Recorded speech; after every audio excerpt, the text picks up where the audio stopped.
Assalamualaikum warahmatullahi wabarakatuh. Anak-anakku kelas 4 yang saat ini bersama keluarga di rumah, mudah-mudahan selalu sehat bersama keluarga. Dan mari kita mulai pembahasan soal PTS tahun pelajaran 2020-2021, pelajaran Akidah Akhlak kelas 4. Kita mulai dengan ucapan Bismillahirrahmanirrahim. Mudah-mudahan pembahasan tentang soal PTS yang pernah kalian kerjakan menjadi ilmu yang nafi' dan barokah. Dan hari ini kalian diingat kembali, dilihat kembali, ditelaah kembali hasil koreksian atau soal yang telah kalian kerjakan pada beberapa hari yang lalu, dan nanti silakan kalian kerjakan lagi nomor berapa yang salah, kemudian japri ke Pak Guru, dan mari kita bahas bersama-sama. Nomor 1, subhanallah termasuk bacaan titik-titik, jawabannya adalah A, yaitu tasbih.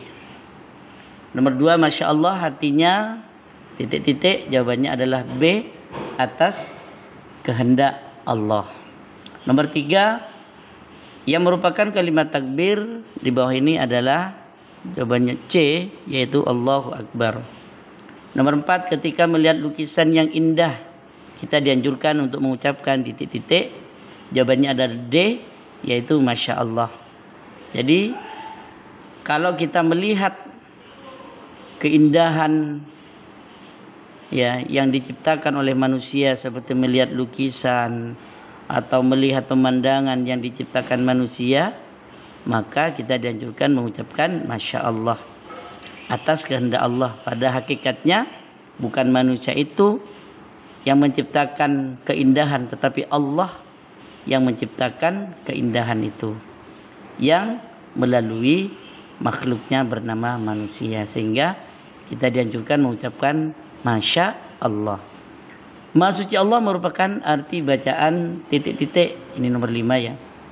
Jawabannya adalah A, yaitu Subhanallah. Nomor 6, di bawah ini merupakan waktu yang tepat membaca takbir kecuali, ya ingat, kecuali pengecoh. Kata-kata pengecuali ini pengecoh. Makanya kalian harus jeli dan memahami pertanyaan sehingga tidak terkecoh dengan kata kecuali. Berarti jawabannya adalah B, yaitu mendapat rezeki. Nomor 7, kalimat thayyibah Allahu Akbar artinya Allah Maha Besar, jawabannya adalah C. Kemudian nomor 8, Al-Malik artinya Allah yang Maha titik-titik, jawabannya adalah D, yaitu Maha Merajai. Nomor 9, keperkasaan Allah tidak terbatas oleh waktu.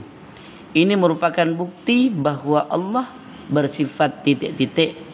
Jawabannya adalah A, yaitu Al-Aziz. Allah yang Maha Perkasa. Nomor 10, Rudi selalu berbuat kebaikan. Dia tidak mau melaksanakan perbuatan yang buruk. Oleh karena itu, dia termasuk orang yang beriman kepada Allah yang Maha titik-titik. Jawabannya adalah B, yaitu Allah yang Maha Suci.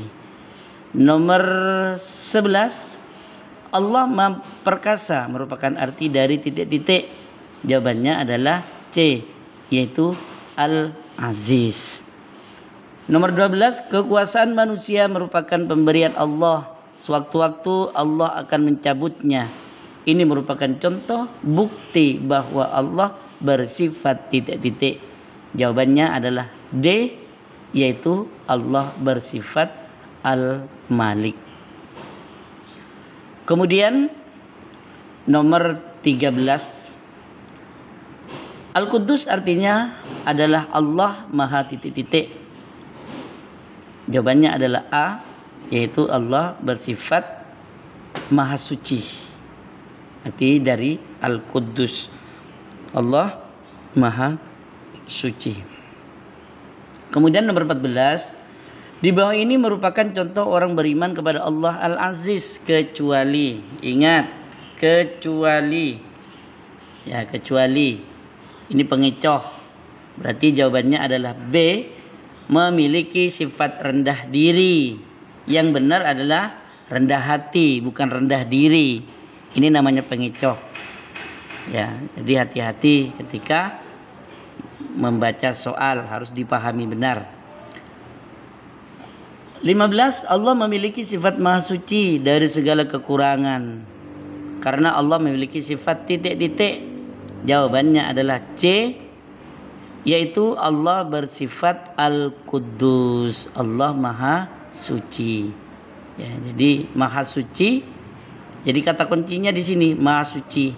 Berarti Allah Al-Quddus. Berikut ini yang tidak termasuk sikap orang beriman kepada Allah Al-Malik. Ya. Al-Malik. Jadi tidak termasuk, ingat, yang tidak termasuk ini merupakan pengecoh. Maka jawabannya adalah D, yaitu selalu membanggakan diri. Ya.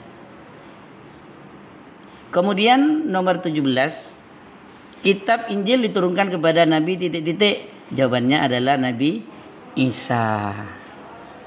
Kemudian kitab Taurat diturunkan oleh Allah kepada Nabi Musa untuk disampaikan kepada titik-titik. Jawabannya adalah kepada Bani Israel. Kemudian nomor 19, Allah menurunkan kitab kepada Rasulnya melalui perantara siapa? Jawabannya adalah C, yaitu perantara malaikat Jibril. Diturunkan kepada Rasulnya melalui perantara malaikat Jibril. Nomor 20, kitab yang wajib diketahui dan diimani, ya, diyakini. Ada titik-titik kitab, yaitu ada 4. Ya, yang wajib kita imani dan kita ketahui yaitu ada 4, yaitu kitab Taurat, kitab Zabur, kitab Injil, dan kitab Al-Quran. Kemudian selanjutnya nomor 21, kita lihat kumpulan lembaran-lembaran yang disatukan yang berisi firman Allah yang disampaikan para rasul untuk disampaikan kepada umatnya sebagai pedoman hidup disebut kitab. Ya. Kalau mushaf atau suhuf, ya suhuf itu tidak berbentuk lembaran-lembaran saja, langsung satu buku atau satu bendel. Tapi kalau kitab itu berisi lembaran-lembaran. Ya. Suhuf itu beda ya. Kalau suhuf satu bendel itu namanya suhuf. Kalau kitab itu lembaran-lembaran yang berisi firman Allah yang disampaikan kepada Rasulnya melalui perantara malaikat Jibril untuk disampaikan kepada umatnya. Seperti kitab Al-Quran. Nomor 22, di bawah ini merupakan keutamaan Al-Quran dibanding kitab Allah yang lain. Kecuali, ingat, kecuali. Ini pengecoh namanya. Kecuali diturunkan sekaligus. Nah, ini kecuali. Nah, kita tahu bahwa keutamaan Al-Quran dijaga keasliannya, pahala bagi yang membaca, diturunkan secara bertahap, penyempurna kitab-kitab sebelumnya. Itu keutamaan Al-Quran. Berarti yang tidak termasuk keutamaan Al-Quran adalah diturunkan sekaligus. Ini bukan suhuf ya, kalau suhuf. Tapi Al-Quran itu diturunkan secara bertahap. Ya, diturunkan beransur-ansur sesuai dengan kondisi, sesuai dengan situasi di situ. Itulah keutamaan Al-Quran dibanding kitab-kitab Allah sebelumnya. Kemudian 23, kitab yang menjadi penyempurna kitab Allah yang lain adalah kitab Al-Quran. Ya, jadi kitab Al-Quran ini penyempurna kitab-kitab sebelumnya. Semua yang ada di Taurat, semua yang ada di Zabur, semua yang ada di Injil, semuanya tercakup di dalam Al-Quran. Dan bukan hanya itu, keasliannya pun dijaga. Artinya Al-Quran dijaga keasliannya dari tangan-tangan orang yang tidak bertanggung jawab. Tapi kalau Zabur, Taurat dan Injil tidak ada jaminan Allah menjaga. Tapi sedangkan Al-Quran itu memang terus dijaga oleh Allah sampai hari kiamat nanti. Di bawah ini yang tidak termasuk, nomor 4 ya. Di bawah ini yang tidak termasuk wujud mengimani kitab Al-Quran adalah yang tidak termasuk, ya, yang tidak, ini pengecoh ini. Jawabannya adalah D, yaitu meragukan kebenarannya. Nomor 25, Nabi Muhammad mendapat wahyu dari Allah di titik-titik, yaitu di Gua Hira. Jadi pertama kali turun yaitu surat Al-Alaq, Iqra bismi rabbikal ladzi khalaq, itu turun di Gua Hira, tepatnya pada malam tanggal 17 di bulan Ramadan, sehingga dikenal dengan Nuzulul Quran. Anak-anakku kelas 4 yang berbahagia, inilah pembahasan soal PTS yang telah kalian kerjakan pada hari yang lalu. Kalian dibuka kembali dan kalian koreksi kembali apa yang sudah dikerjakan, dan yang salah kalian kerjakan lagi, kemudian japri ke Pak Guru, itu untuk mengangkat nilai kalian di PTS ini. Demikian dari Pak Guru. Pak Guru akhiri dengan ucapan alhamdulillahirabbil alamin.